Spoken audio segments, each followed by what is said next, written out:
Oke, selamat pagi semuanya. Selamat pagi, selamat hari Senin.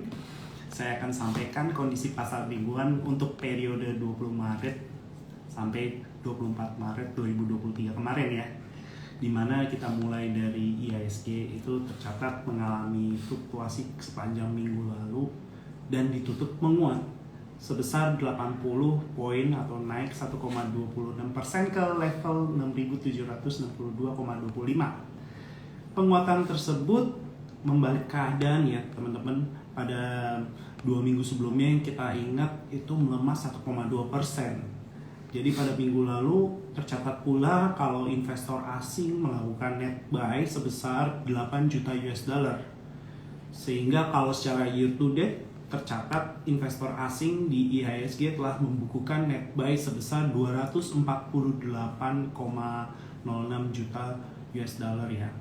Kemudian dari sektoral IHSG sendiri ya, kita ulas ya, sepanjang minggu lalu itu hampir semua sektor itu tercatat mengalami rebound atau memantul ke atas kembali ya.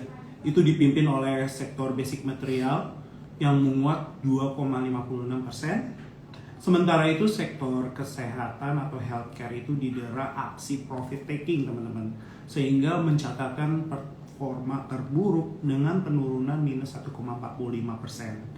Kalau kita ulas secara year to date, tercatat sektor consumer non cyclical itu masih menjadi best performer ya teman-teman, dengan kenaikan 1,64%, dan sektor energi menjadi worst performer dengan penurunan 12,48% secara year to date. Kita beralih teman-teman ke pasar obligasi. Kalau kita lihat imbal hasil US Treasury 10 tahun sebagai global benchmark itu turun ya ke level 3,38 dibandingkan posisi sebelumnya di level 3,43% yield ya. Meredanya kepanikan pasar atas kekhawatiran krisis perbankan di Amerika nampaknya mulai terlihat ini ya, mereda ya. Terus juga pergerakan US Treasury yang sudah tidak terlalu fluktuatif dibandingkan 2 minggu sebelumnya ya teman-teman.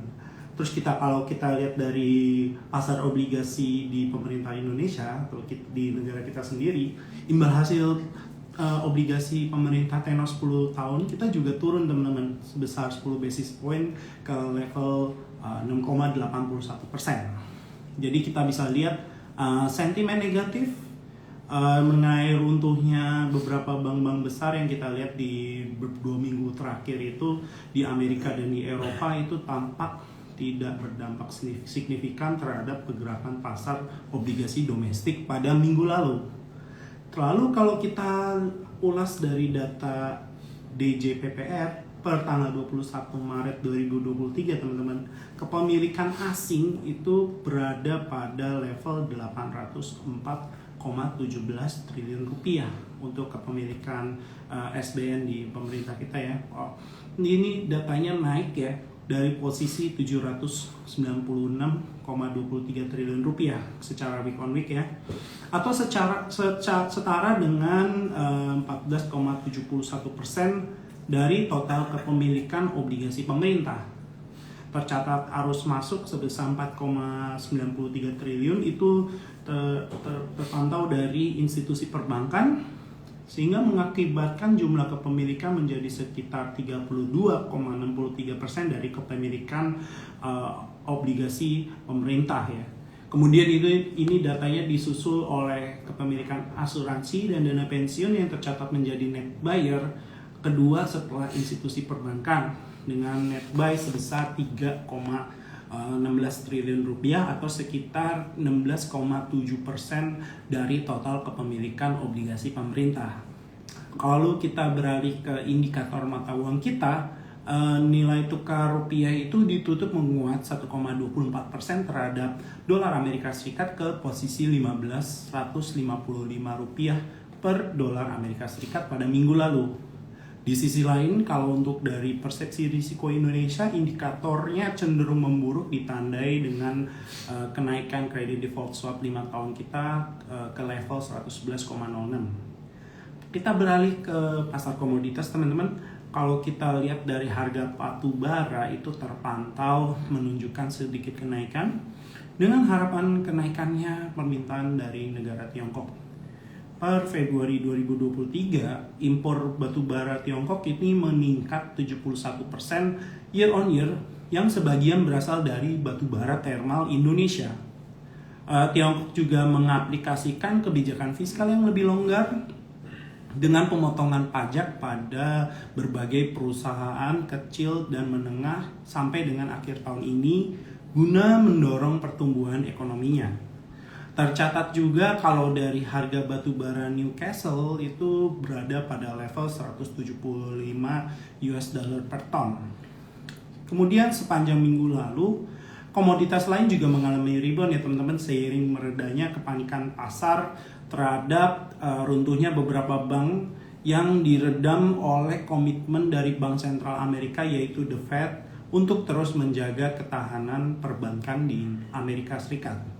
Terpantau kita bisa lihat dari harga minyak mentah akhirnya berbalik arah setelah melalui minggu yang penuh tekanan pada 2 minggu sebelumnya. Harga minyak mentah itu tercatat rebound diperdagangkan level pada 74,99 US dollar per barrel. Sementara itu kalau dari harga komoditas emas tidak berhasil cukup bertahan atau sustain di atas 2000 US dollar per troy ounce ya. Kalau kemarin itu tercatat ditutup pada level 1878 US dollar per troy ounce pada akhir sesi perdagangan di hari Jumat tanggal 24 Mei 2023. Kemudian berlanjut pada beberapa peristiwa penting yang terjadi pada minggu lalu ya. Pertama saya akan sampaikan kalau dari minggu lalu ada beberapa peristiwa penting yang kita bisa amati bersama. Pertama kita lihat dari Bank Sentral Amerika lagi, The Fed, itu memutuskan untuk menaikkan lagi suku bunganya. Namun tidak setinggi beberapa periode sebelumnya sekitar 50 basis point, tapi kalau pada yang terakhir ini mereka memutuskan untuk menaikkan sebanyak 25 basis point yang berimbas kenaikan suku bunga pinjaman ini kembali menjadi level tertinggi lagi sejak tahun 2007. Keputusan ini sejalan dengan ekspektasi pasar ya dan menguatkan keyakinan pasar bahwa Bank Sentral atau The Fed di Amerika itu mulai akan lebih hati-hati dalam menaikkan suku bunganya guna menjaga stabilitas pasar keuangan di global dan di negara tersebut ya. Kemudian yang kedua, dari rilis data inflasi itu tercatat mulai mereda di beberapa negara-negara maju. Seperti kita lihat dari negara Kanada, terpantau inflasinya turun ke level 5,2% pada Februari 2023 dibandingkan sebelumnya di level 5,9% pada bulan sebelumnya. Kemudian dari negara Jepang, inflasinya terpantau turun ke level 3,3% pada Februari 2023 dari level 4,3% pada bulan sebelumnya. Meski demikian, kalau kita lihat dari negara Inggris ya, tercatat masih meningkat ke level 10,4% pada Februari 2023. Tingkat inflasi ini meningkat paling tinggi dalam 4 bulan terakhir. Sementara itu dari berita regional lainnya datang dari pertama berita yang paling sering dibicarakan dalam 2 minggu terakhir ini dari kekhawatiran beberapa bank-bank yang besar di Amerika dan Eropa yang terpantau runtuh ya atau terkena bank run atau mau tutup ya. Kepanikan pasar ini mulai mereda setelah kita lihat adanya pernyataan dari The Fed dan dari Bank Sentral Swiss ya yang berkomitmen untuk terus menjaga stabilitas pasar keuangan dan masing-masing dengan mengambil tindakan yang perlu dilakukan untuk mendukung hal tersebut. Mungkin salah satunya dengan melakukan stimulus atau suntikan dana atau mungkin bisa dibilang bailout ya. Lalu secara resmi juga kalau kita lihat di Eropa kan ada bank Credit Suisse yang belakangan ini terpantau memang mengalami kesulitan likuiditas. Ini hangat dibicarakan akan dibeli oleh UBS ya. Dari UBS telah membuat pernyataan resminya ya untuk membelinya. Kemudian dari pemerintah Inggris dan Bank Sentral Inggris juga sepakat untuk berusaha menghindari dan meminimalisasi potensi kekacauan yang terjadi dari, kalau kita lihat di Inggris ada cabangnya Bank Silicon Valley ya, SVB di negara tersebut. Salah satunya adalah dengan memfasilitasi HSBC untuk membeli SVB di cabang Inggris yang gagal bayar pada minggu sebelumnya. Lalu kita berlanjut kepada berita pekan lalu dari sisi domestik ya teman-teman. Pertama, kita lihat dari Komisi 11 DPR RI telah menetapkan Bapak Peri Warjio kembali menjadi Gubernur Bank Indonesia untuk periode 2023 hingga 2028 teman-teman. Penetapan ini berdasarkan pengalaman beliau yang berhasil menjaga inflasi dan mata uang di tengah pandemi COVID-19 lalu tetap terkendali ya teman-teman. Kemudian berita kedua yaitu berita baik yang datang dari Bank Sentral Bank Sentral kita ya, atau BI telah mengumpulkan 173 juta US dollar dari 9 perusahaan ekspor pertambangan dan perkebunan yang menyetor dana mereka di 6 bank lokal di bawah skema Deposit Facility of Export Proceeds atau DHE Bank Sentral ya.